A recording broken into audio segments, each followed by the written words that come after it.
135వ జయంతిని జరుపుకుంటూ ఉన్నాం.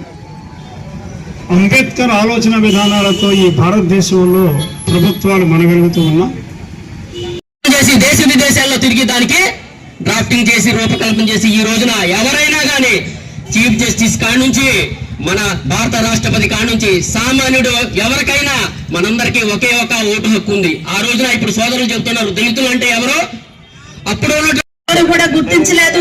ఇది ఈ రోజు 14% ఉన్న మహిళ ఇతరుల్ని ఈ రోజు 33%గా మన కూటమి గవర్నమెంట్ లో కూడా పార్లమెంట్ లో బిల్లు ప్రవేశపెట్టడం మా అందరికి కూడా సంతోషము.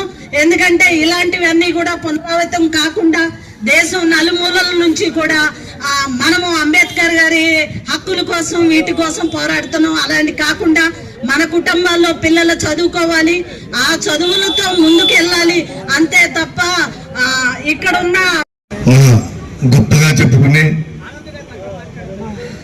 బిఆర్ అంబేద్కర్ గారు వారి గురించి నా ముందు వక్తలంతా కూడా ఇక్కడున్న అంబేద్కర్ విగ్రహానికి మనం పూర్ణాలు అర్పించి నివాళించే ప్రోగ్రాం ఉంది.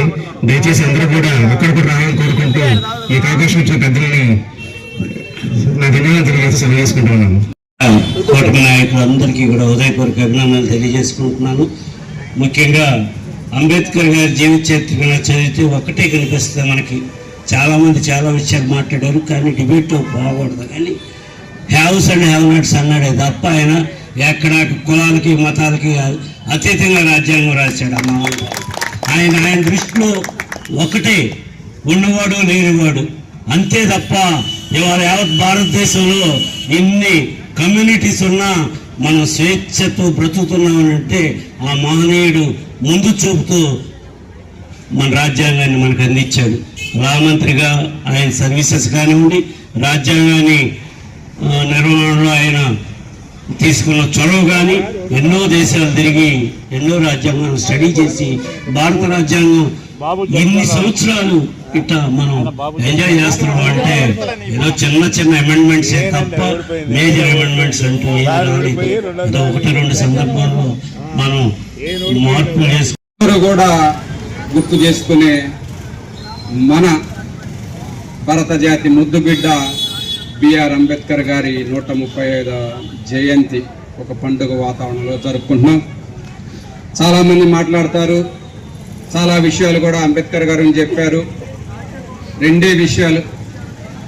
ఒకటి, ఆనాడున్న పరిస్థితుల్లో సామాజిక అసమానతలు ఎక్కువగా ఉన్నాయి.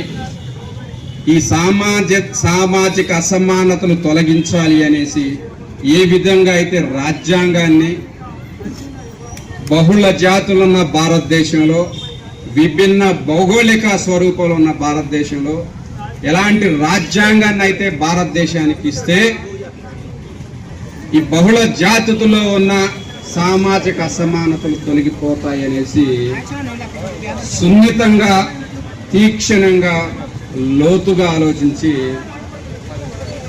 రాజ్యాంగ నిర్మాత బిఆర్ అంబేద్కర్ గారు ఆ రోజు ప్రపంచ దేశాల్లో ఉన్న ప్రజాస్వామ్యాల రాజ్యాంగ విధానాలన్నీ కూడా క్రోడీకరించి మన భారతదేశానికి